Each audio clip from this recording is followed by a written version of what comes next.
नहमदुहु व नुसल्ली अला रसूलिहिल करीम, अम्मा बाद। अस्सलाम वालेकुम दोस्तों, उम्मीद है सब खैर वफ़ियत से होंगे।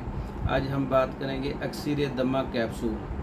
अक्सीर दमा कैप्सूल जो है, इसमें दमा बलगमी के लिए तो बहुत अच्छा नुस्खा है, दूसरे दमा पर भी काम करता है।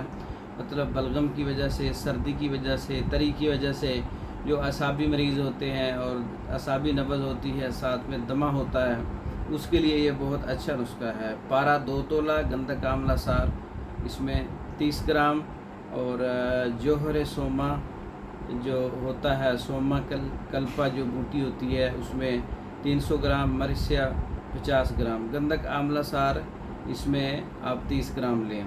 पहले पारा और गंधक की कजली तैयार करें, फिर उसमें जो है सोमा कल्पा जो है वो आप इसमें शामिल कर दें, और सुर्खी माइल हो जाने पर जो है इसको आप छोड़ दें। अच्छी तरह से जब हल करेंगे तो फिर इसके अंदर जो है मिर्च स्याह का पाउडर शामिल करके पाउडर बना लें, खूब बारीक कर लें, मिसले गुबार कर लें।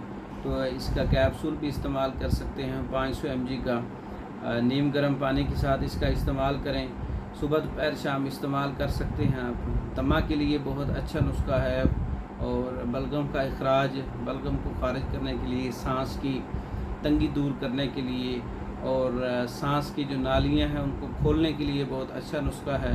खुद तैयार कर सकते हैं या तैयार शुदा मंगवा सकते हैं। मंगवाने के लिए हमारे व्हाट्सएप पर रब्ता करें। इसके अलावा दीगर मेडिसन जो है, मुकम्मल कोर्सेज़ तैयार शुदा मंगवाने के लिए हमारे व्हाट्सएप पर रब्ता करें। पाकिस्तान भर में और दूसरे ममालिक में मेडिसन बज़रिया डाक मंगवाने के लिए हमारे व्हाट्सएप पर रब्ता करें। हमारी वीडियो को लाइक करें, शेयर करें, हमारे चैनल को सब्सक्राइब करें। दूसरी वीडियो तक के लिए इजाज़त दें। अस्सलाम वालेकुम।